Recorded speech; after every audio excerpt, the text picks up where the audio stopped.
જય શ્રી કૃષ્ણ, જય જલારામ, જય સ્વામિનારાયણ. એક નવા ફ્રેશ વ્લોગમાં સ્વાગત છે તમારું બધાયનું. વાગી ગયા છે બપોરના 2:15 અને તમે વિચારતા હશો કે કેમ હેમલે વ્લોગ સ્ટાર્ટ કર્યો અને ઘરે કેમ છે. બરાબર છે, અવાજ ઉપરથી થોડોક તો આઈડિયા આવી ગયું છે. થોડીક હેલ્થ ડાઉન છે આજે, ત્યાં થોડુંક સરખું થયું એટલે કીધું ચાલો થોડી ઘણી વ્લોગની શરૂઆત કરી. બાકી કાલ રાતથી તબિયત થોડીક વધારે ડાઉન થઈ ગઈ હતી, શરદી ફૂલ થઈ ગઈ છે અને સવારના તો વોમિટ જેવું થયું. થોડું કફને લીધે છે ને, મને ઓમ વોમિટ નહોતી, ખાવા પીવાને લીધે નહીં, કારણ કે બહુ કાંઈ ખાધું બી નહોતું, પણ કફને લીધે આખું શરીર, માથું બધું એટલું દુખવા માંડ્યું ને, આમ આખું વોમિટ જેવું થયું, પણ કફ નીકળ્યો અને આખું શરીર ખેંચાઈ ગયું, માથું કાન ને બધું બહુ દુખવા માંડ્યું. પછી જો દવા લાવ્યા, બધી પડી છે એમના, દવા ખાઈ લઈ, થોડું ઘણું જમી. તો મેં જમી લીધું હતું ઓફિસ જવા માટે. લાસ્ટ એન્ડ ટાઈમે થોડોક પ્રોબ્લેમ વધી ગયો એટલે પછી મેં લીવ લઈ લીધી અને દવા સામે એક દવાખાનું છે ત્યાં ચેકઅપ કરાવ્યું અને કીધું કે બ્લડ પ્રેશર ને બધું માપ્યું. મેં કીધું મને થોડુંક છે ને તબિયત વધુ ડાઉન લાગે તો બધું ચેક કર્યું, એ બધું તો નોર્મલ આવ્યું, પણ એનું કહેવાનું થયું કે કફ થોડોક વધારે ભરાઈ ગયો છે એ કે, એટલે એ થોડુંક ધ્યાન રાખવું પડશે 2-3 દિવસ. એ કે ઠંડુ તો હું નથી લેતો, અમને 3-4 દિવસ થયા, એટલે એને કીધું કે ખાવા પીવામાં ને બહારનું થોડુંક ધ્યાન રાખજો, લેવલ આવી જશે, પણ કફ વધારે છે એટલે 3-4 દી તો રહેશે જ. કે કફ નીકળવામાં બહુ કફ થઈ ગયો છે, એટલે ઉધરસ ખાતા હોય ને ત્યારે ફૂલ આમ અંદર કફ ભરાઈ ગયો ને દેખાય આવે. તો બસ જો હાલો વ્લોગને આપણે આગળ વધારીએ. ધાનાબેન નાહી તો મસ્ત રેડી થઈ ગયા છે, બરાબર, તો એને મળી લઈ, મમ્મીને મળી લઈ અને ઈમાને મળી લઈ. આ રહી આપણી બધી દવા, ઘણી બધી દવા આપી છે ડૉક્ટરે, પોતાના ક્લિનિકની દવા આપી છે, આમાં લખ્યું હતું પ્રમાણે બહારની દવા 2 લખી દીધી છે ને એક સિરપ લખી દીધું છે. સિરપ હું ધ્યાન અટતી હતી ને એટલે આગું મૂકે એવું આ રહ્યું સિરપ, એ બી આપ્યું છે. અને આ જો આમાં ધ્યાનાબેન મસ્ત મજાના રેડી થઈ ગયા છે. શું ખાય ધ્યાના, શું ખાસ તું? સ્વીટ. અચ્છા, સ્વીટ ખાય છે. ડેડીને જેમ માંદી પડીશ પછી કુકડું બહુ ભાવે કા સ્વીટ ને ઓલું શું કહે ફ્રૂટ ને એવું જ ખાય છે. મારી જેમ માંદી પડશે એટલે તો બનાના ને બદલે આજે ચીકુ લઈ આવી હું. બનાના અત્યારે ઠંડા પડે, બનાના ઠંડા પડે, એના પર છે ને ફ્રૂટ બહુ ભાવે છે, એટલે બનાના ખાતી હોય ને એટલે પછી આ ચીકુ લઈ આવી. એમાં ફ્રૂટ બાબત આમ બાપ દીકરી હાવ ઓપોઝિટ છે. મને ફ્રૂટ નામે નો ભાવે, આને ફ્રૂટ જ ભાવે. બહુ ભાવે ગટુરે કા. ચીકુ ખાધું જો, ચીકુ ખાઈ લીધું, પછી એપલ થોડું ખાતી. ચીકુ બનાના ને એપલ ને બહુ ભાવે છે એને. ખાવા પીવા કરતા એ બધી વસ્તુમાં વધારે રસ હોય છે, બરોબર ને. મીઠાઈ ખા બેટા, વાંધો નહીં, પણ બહુ ન ખાતી હો, ખાઈ લે એટલી હો, પછી દઈ દે પછી પૂરું હો. તને બહુ ભાવે, મને ખબર છે. મીઠાઈ બહુ ન ખવાય પછી તને શરદી થઈ જશે. મળી ગયા. બધું શાક લીધું લાગે છે કા, ભીંડો છે, બટેટા, રીંગણા છે, ભાજી છે. શું છે? ભાજી પાલક છે, પાલકની ભાજી, જોડા, મૂળા, બરોબર છે. ચીકુ મહિનામાં ધ્યાનાબેન નો ચીકુ આવી ગયા. કેળા દેવા પડે ફ્રૂટમાં. એ દૂધ એમને નથી પીતી ને એટલે કેળાનું ને એનું કરી દેવું પડે જ્યુસ. સાચી વાત છે. એટલે આજે ચીકુ લે, ચીકુનું પીસે હવે. દૂધ એમને પ્લેન નથી પીતી. સાચી વાત છે. નાખી દઈ તો પીએ છે. સારું હાલો જમી લઈએ, જમી લઈએ પછી પાછા મળી બ્લોગમાં આગળ.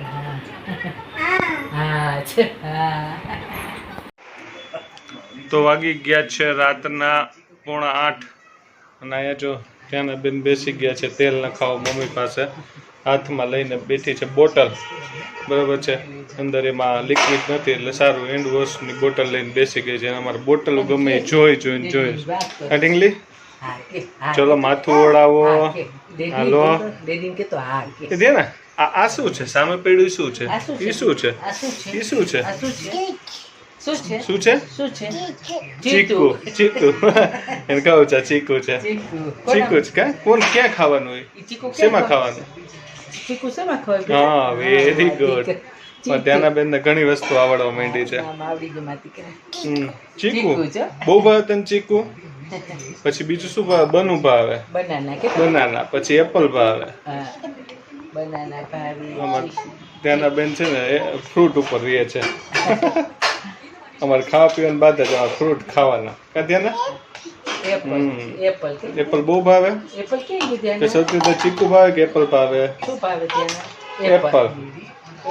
બનાના બહુ ભાવે અમારે ધ્યાનાબેન ને. હાલો ચોટી કેટલી ચોટી વાળવાની છે? 2. 2 ચોટી વાળશે ત્યાંના હમણાં. સરસ હાલો. ચાલો તો જમવામાં શું બનાવવું છે? પાઉંભાજી. આજે બનાવવાનો પ્લાન છે પાઉંભાજી. હવે ઘણી બધી તબિયત સારી દેખાય છે, એકાદ ભાગ ગયો હજી શરીરમાં તોય તબિયત સારી દેખાય છે. બપોર આરામ થઈ ગયો એટલે અહીં ઈમાન મળી લઈ. જય શ્રી કૃષ્ણ, કેમ છો બધા? મજામાં ને? શું પાઉંભાજી પ્રોગ્રામમાં કેટલા શાકભાજી બધા છે જ ને? છે જ, ખાલી એક પેલું વટાણા લેવાના છે બરોબર છે. અને પાઉં લેવાના છે. હા, પાઉં તો કોમન છે. ચલો તો અમે હું ને મમ્મી આટો મારી આવી બહાર અને લેતા આવી બધી વસ્તુ. બરોબર ને? એક તમારે બીજી ઘરની એક આઈટમ લેવાની છે તો મમ્મી ભેગા આવી જાય એટલે ઈ પતી જાય તમારું ઘરે શું તો. સવારમાં શાકે લઈ આવ્યા, ઘણું બધું, જો મરચા આવી ગયા, મૂળો લઈ આવ્યા, પાલો લઈ આવ્યા, ઘણું બધું લઈ આવ્યા. બરોબર છે. ઠંડીની સિઝનમાં લીલોતરી ખાવાની મજા આવે. સાચી વાત છે ને. હા, ઠંડીનો ચમકારો દેખાવા માંડ્યો છે અમદાવાદમાં. તમારા બધાના સિટીમાં કેવો દેખાય છે ખાસ કરીને કોમેન્ટમાં કહેજો. હવે અમદાવાદમાં મજા આવી ગઈ કારણ કે બહુ ગરમી થતી હતી, ફાઇનલી ઠંડી સ્ટાર્ટ થઈ ગઈ છે. ટૂંકમાં કહી શકાય એમ કે ઠંડી સ્ટાર્ટ થઈ ગઈ એવી દેખાય આવે છે. ભલે ઓવર તો હજી ડિસેમ્બર જાન્યુઆરીમાં થશે પણ અત્યારે કહી શકાય એમ ચાલુ થઈ ગઈ. રીંગણા આવી ગયા છે અહીંયા. બરાબર, ચાલો થોડી ઘણી તૈયારી કર. પોસિબલ હશે તો આપણે થોડી ઘણી રેસીપી આપી. બરાબર છે, પાકું. હાલો તો ફાઇનલી આવી ગયા છીએ આપણે. પાઉં લીધા છે. બરાબર છે, પાઉંભાજી બનાવવાનો પ્રોગ્રામ છે એટલે. અને જે ઘરની વસ્તુ એમાં બીજું કાંઈ નહોતું. ટબ લેવાતા વાસણ માટે, વાસણ ક્લીન કરીને આમાં રાખવા માટે કેદુનું ટબનો પ્રોગ્રામ બાકી રહી ગયો હતો એટલે લઈ આવ્યા. બરોબર ને? અહીંયા પાણી માટે. અહીંયા આપણે પાણી છે ને, પાણીનું બિલ આવે છે. ઓકે. એટલે નળની ધારે નથી ઓલા વાસણ કરવા દેતા કામવાળા બેનને. આમાં 2 માં પાણી આપી દેવાનું એમ. બરોબર છે, એટલે આમાં ક્લીન કરવા માટે. વાસણ વિછળવા માટે. હા બરોબર છે. હા, જોયું બેટા, જોયું. શું બેટા? આવ્યા ને એટલે એમ કે તેલ કારણ કે અમારે અહીંયા આવે છે પાણીનું બિલ અને થોડુંક પાણી જોઈ વિચારીને વાપરવું પડે, બાકી અઘરું પડી જાય એટલું બિલ આવે છે. બરાબર છે. 700-800 તો બહુ કોમન કહેવાય બિલ. મહિનાનું 1000-1500 એવા બિલ આવે પાણીના. યસ, લાસ્ટ ટાઈમ અમારે 1200 એવું, આ વખતે 900 આવ્યું. એટલે પાણીના બિલ આવે થોડુંક ધ્યાન રાખીને બધું યુઝ કરવું પડે છે. બરોબર છે. અંદર જોઈ આવી કેટલો પાઉંભાજીનો પ્રોગ્રામ બન્યો છે. કુકરમાં શું બાફવા મૂક્યું છે? બફાઈ ગયું. ક્યાં ક્યાં શાકભાજી નાખ્યા છે? રીંગણ નાખ્યા, બટેટા નાખ્યા, વટાણા અને કોબીજ. ઓકે, 4 વસ્તુ નાખ્યું ને? બરોબર છે. બફાઈ જાય પછી આપણે ગ્રેવી કરવાની હશે ને? ગ્રેવી કરું છું ટમેટા ડુંગળીની. બરોબર છે, ટમેટા ડુંગળીની. હાલો તો બધું રેડી થઈ જાય પછી 1 by 1 બધાને દેખાડી રેસીપી. બરોબર છે, સારું. હાલો વાંચો. ધ્યાનાબેન ટીવીમાં જોઈ ડાન્સ કરે છે. એને આ ગીત બહુ ગમે છે. બરોબર છે. રીલ આવે છે ને તો એમાં જોઈ નાચતી. હાલો ડાન્સ કરો. ધ્યાનાબેન અમને બહુ ગમે ને કોક એનો ડાન્સનો વિડીયો ઉતારતા હોય ને એને ખબર પડે. હું મોબાઈલ મૂકી દઉં ને તેમ કે મોબાઈલ લ્યો અને વિડીયો ઉતારો. હા, પડતી નહીં. હા, એ બાબુ કરે એમ કરો. હાલો હાલો કરો. સરસ આવડે છે મારે ધ્યાન તો. Very good. હા, જોયું છે. એના પાછું બધા જોતા રહેવા જોઈએ. એના ડાન્સ કરતી હોય ને વિડીયો ઉતારવાનો, 2 વસ્તુ. એમાં મોટી થઈને યુટ્યુબર જ બનવાની છે અમારે જેમ. બરોબર ને ત્યાંનું? હા, ચાલુ જ છે. કરવા માંડો ડાન્સ. હાલો તો આજે ફાઇનલી ભાજી રેડી થઈ ગઈ છે. રેસીપી આપણે આપી નથી કારણ કે થોડોક ટાઈમ ન રહ્યો. આની પહેલાં બી આપણે આપી દીધી છે. તો નેક્સ્ટ ટાઈમ એવું હશે ને તો આપશે. થોડુંક કામ હતું ને એના લીધે. અહીંયા ગરમા ગરમ પાઉં શેકાય છે અને હું બેસી જાઉં છું જમવા. બરાબર છે, કારણ કે એક જણાને તો ત્યાંના માટે રહેવું જ પડે હાજર. એટલે પછી હું જમી લઉં પછી હું ધ્યાનાબેનને સાચું. તે જો ડાન્સ કરે છે એકલી. અહીંયા રેડી થઈ ગઈ છે આપણી મસ્ત મજાની લસણની ચટણી. બરાબર છે, ગ્રેવીવાળી મસ્ત મજાનું સલાડ, ડુંગળી ટમેટાનું પાપડ. અને હવે આગળ આવી જશે આપણે ભાજી. બરાબર છે ને? હાલો પછી આપણે જમવા બેસી જાય. પછી મળી આજે આપણે આગળ. અને આપણે રીલ જોવાનું ભૂલતા નહીં. અને સારો સપોર્ટ મળે છે યુટ્યુબમાં તો એના માટે થેન્ક યુ. તો બસ જો હવે અમારે ધ્યાના ઢીંગલીને સુવાનો પ્રોગ્રામ ને કચકચ 2 ચાલુ થઈ ગયું છે કારણ કે હવે એને સુવાનો ટાઈમ થઈ ગયો છે. એટલે ફાઇનલી હવે આપણે વિડીયોનો એન્ડ કરી દઈએ. બરાબર ને ધ્યાના ઢીંગલી?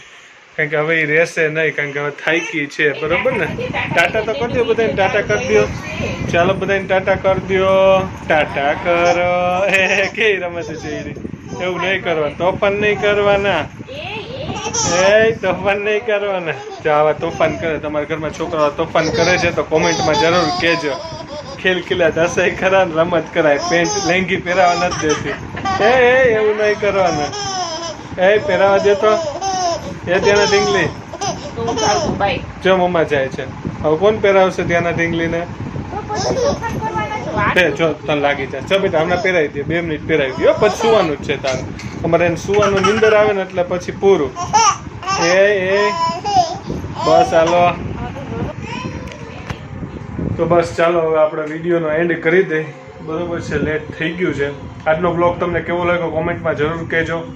અને ભાઈ શિયાળા ચાલુ થઈ ગયો છે, ધ્યાન રાખજો ભાઈ. મારી જેમ જ્યારે સિઝન બદલતી હોય અને શરદીનું ને એવો પ્રોબ્લેમ રહેતો હોય, બરાબર છે. ખાસ કરીને કોવિડ પછી મને તકલીફ વધી ગઈ છે, બરાબર છે. કોરોના મને થયો હતો ને પછી આ વસ્તુ વધારે થઈ છે, એટલે ધ્યાન રાખજો ભાઈ. આવી સિઝન બદલે એટલે પ્રોબ્લેમ થયા રાખે. નાના મોટા દવા લઈ લો એટલે સરખું થઈ જાય. ત્યાંના ઢીંગલી રોવે છે જોર જોરથી, કારણ કે હવે એને શું છે તો આપણે બ્લોગનો એન્ડ કરી દઈએ છીએ.